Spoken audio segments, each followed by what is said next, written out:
Las características que tiene un verdadero profeta. Gracias por estar siempre allí esperando este programa. Yo estoy aquí con un grupo de amigos, 6 amigos que participan de esta temporada. Y hoy queremos conocer a 2 más de ellos. En estos últimos programas estamos dedicando para poder saludar a 2 más. Maribel, comienzo contigo. Bienvenida a Biblia Fácil. ¿Cuál ha sido tu experiencia hasta hoy aquí en el programa? ¿Cómo estás?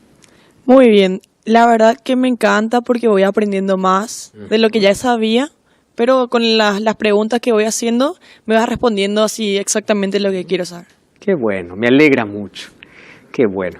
Un saludo especial para Paraguay, ¿verdad? Tú vienes representando a Paraguay. Así mismo, saludo a todos.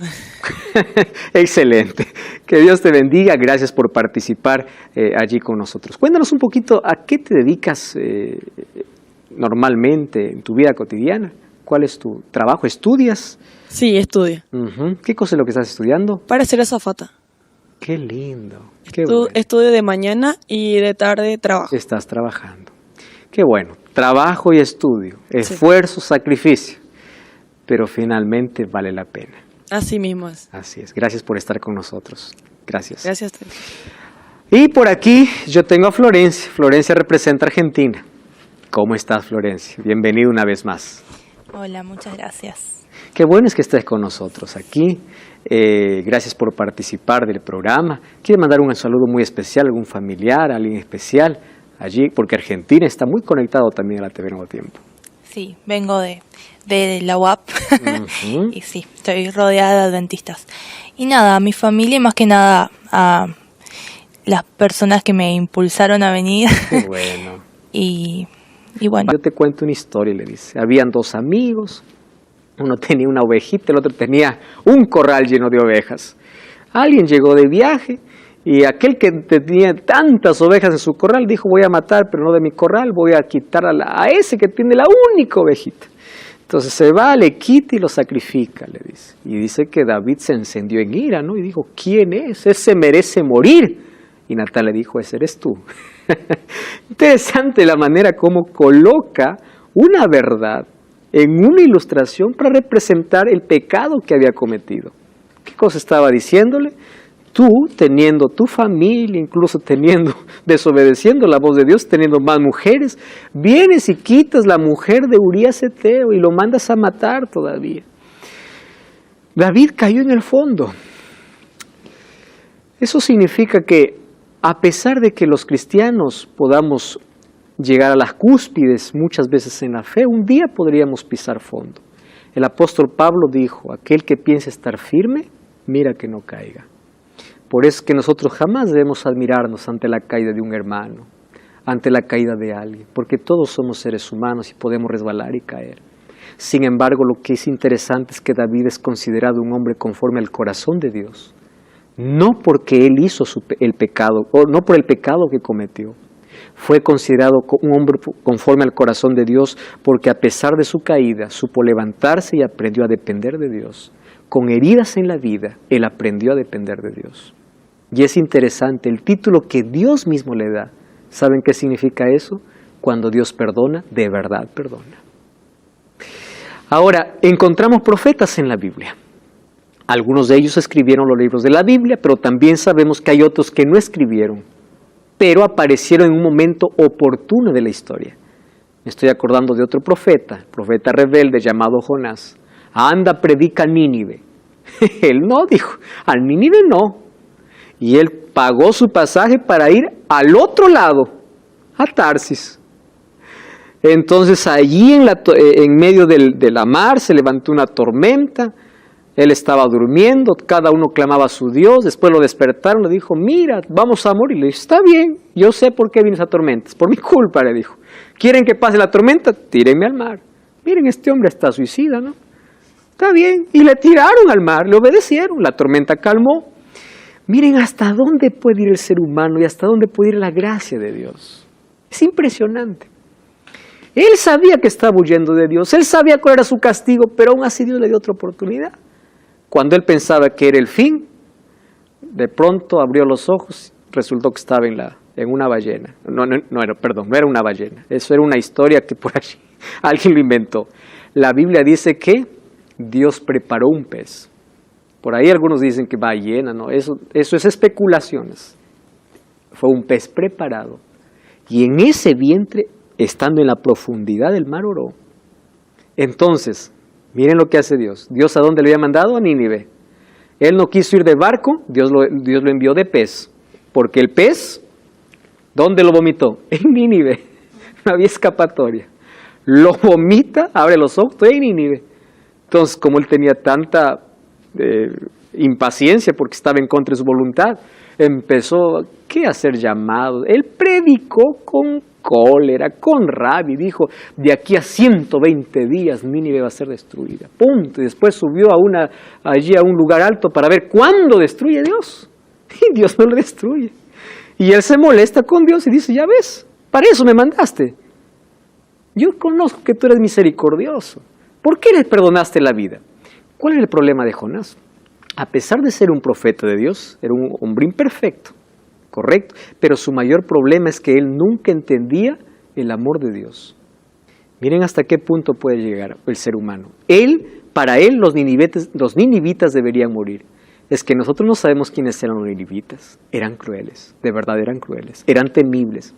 Hay registros donde dice que los ninivitas, cuando iban a conquistar a las otras naciones, despellejaban a las personas en vida. Dice que rompían el vientre de las mujeres que estaban por dar a luz, las mujeres embarazadas, y sacaban los bebés mientras la mujer estaba en vida.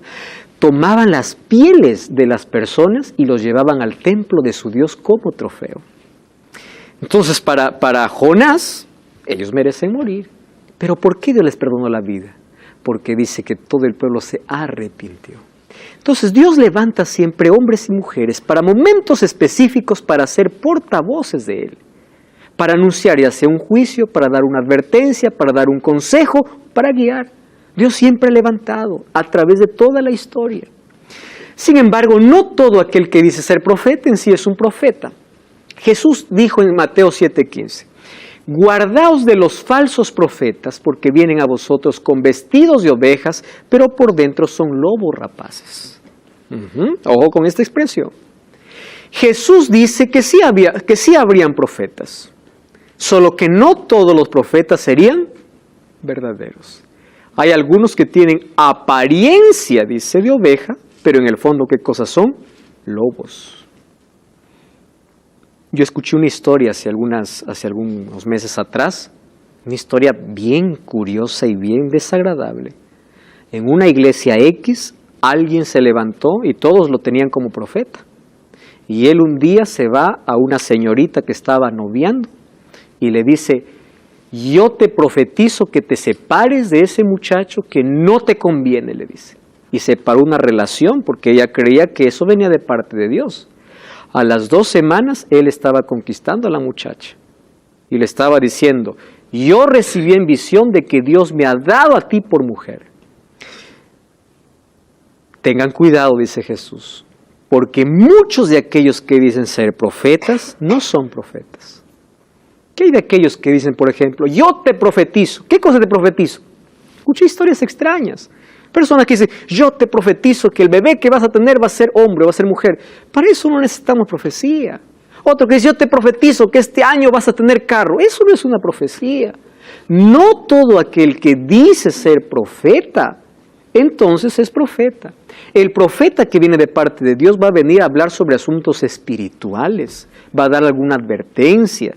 Un profeta que se levanta y que viene de parte de Dios va a venir respaldado por Dios con un asunto espiritual, no con un asunto que no tiene relevancia para alguien, determinando el sexo de una mujer embarazada, diciendo que vas a tener tal o tal cosa.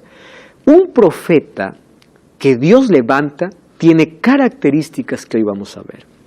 ¿Correcto? Jesús dice, guardaos de los falsos profetas, porque vienen a vosotros vestidos de ovejas, pero por dentro son lobos rapaces.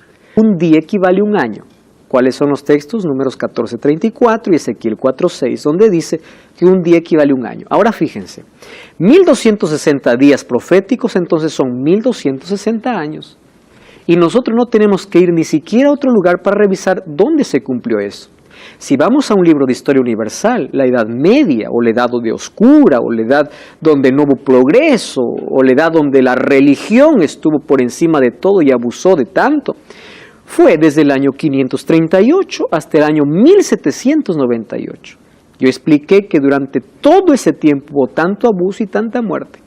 Mientras aquellos que eran llamados herejes morían, el pueblo de Dios que quería conservar la verdad pura, o la iglesia, dice que tuvo que ser sustentada ¿dónde?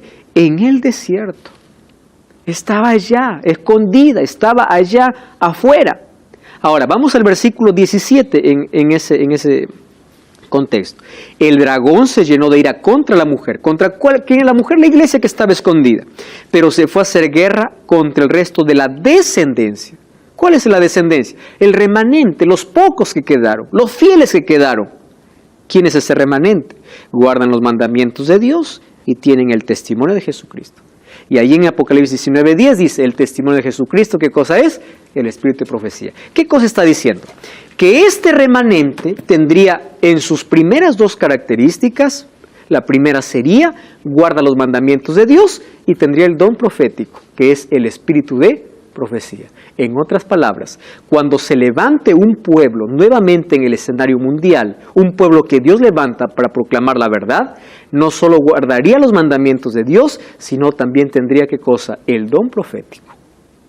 Es decir, alguien o un profeta que se levantaría para poder una vez más advertir o restaurar las verdades que habían sido perdidas durante 1260 años.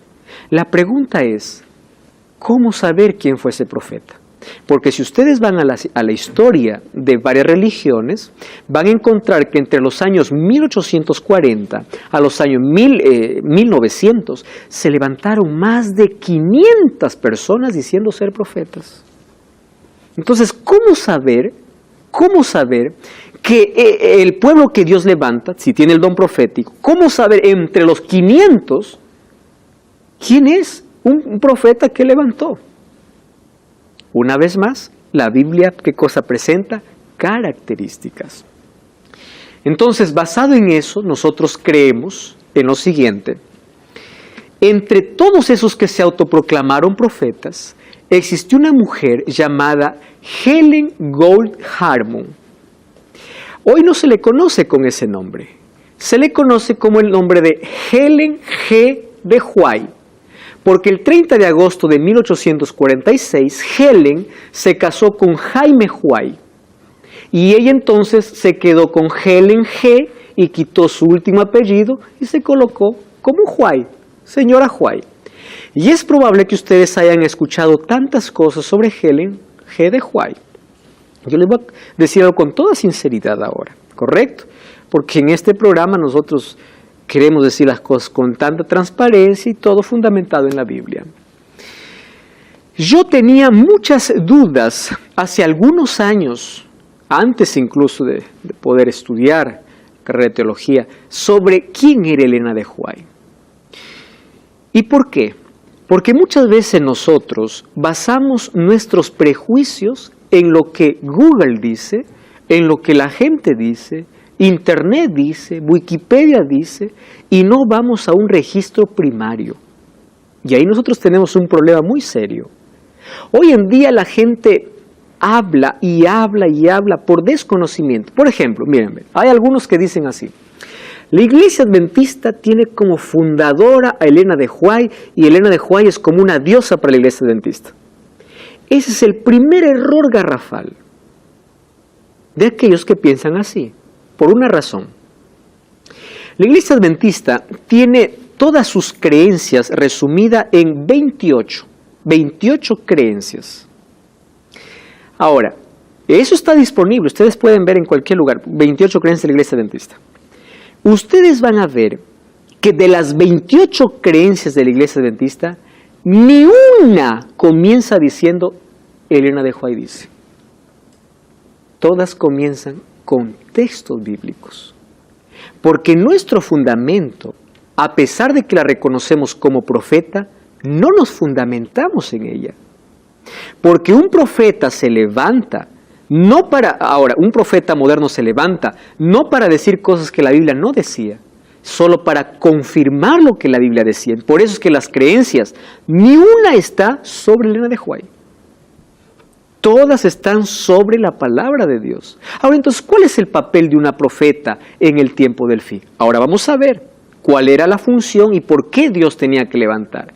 Otra cosa que se habla acerca de ella, por ejemplo, hay algunos que toman incluso sus textos, los sacan de su contexto y empiezan a hacerle decir lo que ella nunca dijo.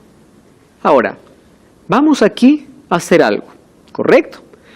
Estamos aquí juntos y vamos a hacer lo siguiente. Yo no voy a hablar sobre Elena de White, sino sobre lo que la Biblia dice sobre profetas, porque no he venido aquí para hablar de Elena de White. Y vamos a pasar a Elena de White por un filtro, o vamos a someterla a las pruebas bíblicas. Si ella cumple las pruebas que la Biblia presenta de un profeta, entonces quiere decir que sí fue profeta verdadera. Pero si ella no cumple aquello que la Biblia dice de los profetas, no podemos ni siquiera mencionarla más, porque no cumple. ¿Correcto? Entonces, ¿dónde nos vamos a fundamentar? En la Biblia. Les cuento un poquito la historia entonces. Ella se casó un 30 de agosto de 1846 con un hombre llamado Jaime White. Tuvo 4 hijos, de los cuales solamente 2 vivieron. Uno murió al nacer y el otro murió en la adolescencia. De los 2 hijos que ella tuvo, solamente de parte de uno, ella pudo tener descendencia, que es de Willie, que es el menor. Estos son los 2 hijos con los cuales ella se quedó, Willie y Edson. Los 2 hijos, ahí está la pareja. Ahora, la pregunta es, ¿cómo yo puedo comprobar de que ella realmente fue un profeta? Para comenzar, la Biblia presenta que el pueblo que Dios tendría en el tiempo del fin sería un remanente que guarda los mandamientos de Dios y tiene el don profético. Eso quiere decir que Dios sí levantaría, porque el libro de Apocalipsis menciona, que en el tiempo del fin habría un pueblo que guarda sus mandamientos, pero también levantaría un profeta para ellos. Como cumplimiento de eso, se levantó ella. Mas yo no puedo creer que es ella a menos que no le pase por algunas pruebas bíblicas. ¿Me acompañan entonces? Vamos a someterla a una prueba bíblica. 1 Juan 4:1 dice, sometan a todo espíritu. ¿Correcto? Ahora, si alguien se levanta diciendo yo soy profeta, anoten estas características. Si tiene y cumple las características que la Biblia dice, entonces lo podemos reconocer como profeta. Pero si no cumple con las características que la Biblia dice, no podemos reconocerlo como profeta. Primera característica. Vamos al libro de Isaías capítulo 8, versículo 20. Antiguo Testamento. Isaías capítulo 8, versículo 20. Por favor, Claudia, ¿qué dice? A la ley y al testimonio, si no dijeren conforme a esto, es porque no les ha amanecido. Gracias. ¿En qué contexto Dios está hablando al pueblo? Miren, el versículo 18 dice, si os dicen, pregunten a los encantadores, adivinos, que susurran hablando, responded, ¿no consultará el pueblo a su Dios? ¿Consultará a los muertos por los vivos? Está hablando acerca de una consulta, ¿correcto? A cualquier persona que consulte. Ahora, hablando de a quién consultar, Dios siempre levantó profetas. Y allí Él colocó una cualidad importante. ¿Cuál es la cualidad?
a la ley y al testimonio. Si no dicen conforme a esto, es porque no les ha amanecido. ¿Qué significa no les ha amanecido? Es porque Dios no les ha revelado. ¿Cuál es la primera característica entonces cuando alguien dice ser profeta? La primera característica es a la ley y al testimonio. ¿Qué significa? Todo lo que enseña este profeta debe estar en armonía con toda la Biblia. Si se levanta un profeta contradiciendo alguna parte de la Biblia, ya no le amaneció. O sea, ya no significa que no fue revelado por Dios. Porque la Biblia es nuestra base y nuestro fundamento. Yo conozco profetas que dicen, hermanos, dicen,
yo soñé que yo estaba en el paraíso y encontré a fulano de tal que murió hace tiempo. Y ese fulano de tal me habló diciendo, eso no es un profeta verdadero.